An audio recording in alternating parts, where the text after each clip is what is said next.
Hello everyone, I am Amir Khan, Faculty of Chemistry from Mahatma Gandhi Shikshan Sansthan Darbhanga. Today I will discuss the most important numerical for class 12th chemistry. आज मैं class 12th के chemistry का एक बहुत ही important numerical लाया हूँ, वो भी चैप्टर नंबर 2 से। तो अब स्टूडेंट चैप्टर नंबर 2 क्या है? तो जैसा कि हमें पता है, as we know that chapter 2 हम लोगों का स्टूडेंट सॉल्यूशन चैप्टर है, ठीक है। तो सॉल्यूशन चैप्टर का एक बहुत ही इंपॉर्टेंट न्यूमेरिकल है स्टूडेंट। क्वेश्चन क्या है? क्वेश्चन है solubility of hydrogen sulphide is 0.195 M. M stand for what? Molality. अब मुझे क्या निकालना है? Henry law constant. So what is the value of Henry law constant? तो student what is the meaning of molality? Actually molality stand for numbers of moles of solute that can be present in 1 kilogram of the solvent. 1 kilogram solvent में कितना numbers of moles of solute है, वही हमारा क्या होता है student? Solubility होती है। तो ये बात तो आपको समझ में आया होगा। तो अब मुझे निकालना है क्या? Henry law constant. Henry law constant means what? के एच। तो बहुत आसान है। तो देखिए 0.195 मतलब 0.195 moles in 1 kilogram of the solvent. तो अब हम लोग मोल्स निकालेंगे। Moles of water, moles of H2O। तो मोल्स ऑफ H2O के लिए क्या करेंगे? Given mass 1000 by molar mass 18, कितना आएगा? 55.55 मोल्स। उसके बाद फिर हम क्या निकालेंगे? मोल fraction of hydrogen sulphide. Mole fraction of hydrogen sulphide क्या होगा? तो मोल्स ऑफ हाइड्रोजन सल्फाइड तो दिया हुआ है, तो यहाँ पर आप देख सकते हो ना, मोल्स ऑफ हाइड्रोजन सल्फाइड तो आपको दिया हुआ है, ठीक है। उसके बाद फिर स्टूडेंट यहाँ पर क्या करना है? Moles of the solution. तो वाटर का मोल्स प्लस हाइड्रोजन सल्फाइड का मोल्स, दोनों को हम क्या कर देंगे? ऐड कर देंगे।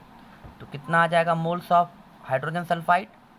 0.195 divided by 0.195 plus 55.55 equal to क्या हो जाएगा? 0.0035 स्टूडेंट।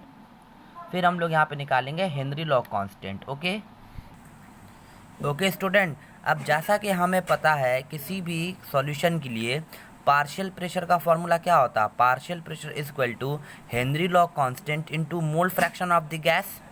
तो partial pressure is equal to what? Partial pressure is equal to Henry law constant into mole fraction of the gas. Okay, तो ये बात तो हम लोग समझ चुके हैं स्टूडेंट। तो अब यहाँ पर हम लोग तो स्टूडेंट अब यहाँ पर मुझे क्या निकालना? मुझे यहाँ पर के एच निकालना। के एच का मतलब क्या हो गया? के एच का मतलब हो गया Henry law constant. So Henry law constant is equal to what? Henry law constant is equal to 0.9870। हालांकि पॉइंट के बाद अब देखिए स्टूडेंट, एक्चुअली यहाँ पर ये उसके बाद फिर क्या हो जाएगा? 0.0035। अब पॉइंट से पॉइंट कैंसिल आउट हो जाएगा। जब इसको डिवाइड करेंगे तो क्या आ जाएगा? डिवाइड करेंगे तो हो जाएगा 282 बार, जो कि एग्जैक्टली मेरा इस क्वेश्चन का आंसर है स्टूडेंट। तो स्टूडेंट मैं आपको बताना चाह रहा था कि ये जो क्वेश्चन है ना, ये क्वेश्चन बहुत ईजी है और ये क्वेश्चन पूरा का पूरा बेस्ड है मोलिलिटी पर। एक्चुअली एक बार फिर सुन लीजिए, मोलिलिटी का मतलब क्या होता है student? Molality stand for numbers of moles of solute that can be present in 1 kilogram of the solvent. और मैं आपको बताना चाहता हूँ student, molality does not depends upon temperature. आपको मोलिलिटी टेम्परेचर पर डिपेंड नहीं करेगा कभी भी ज़िंदगी में नहीं। जबकि मोलैरिटी का फॉर्मूला क्या होता है? Numbers of moles of solute that can be present in 1 litre of the solution. और मोलैरिटी आपको टेम्परेचर डिपेंडेंट है, ठीक है। तो बहुत आसान सा क्वेश्चन है।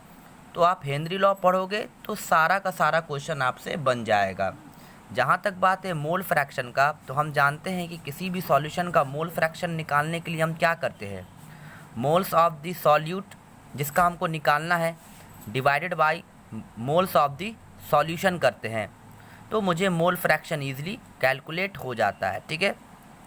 तो इस क्वेश्चन में ना मोल फ्रैक्शन मैंने कैसे निकाला? मोल्स ऑफ द सॉल्यूट जो कि आपको हाइड्रोजन सल्फाइड का था, divided by moles of the solution. तो moles of the solute divided by moles of the solution किया तो वैल्यू कितना आया स्टूडेंट? 0.0035। ये हाइड्रोजन सल्फाइड का मोल फ्रैक्शन है, ठीक है। फिर हेनरी लॉ कांस्टेंट लगा करके मैंने इस प्रॉब्लम को सॉल्व कर लिया। तो बहुत आसान क्वेश्चन है, आप लोग भी इसको एक बार ट्राई करना। अगर नहीं बने तो मुझे कमेंट बॉक्स में लिखना, फिर मैं उसका आपको सॉल्यूशन बताऊंगा। आज के लिए इतना ही। Thank you so much and have a nice day.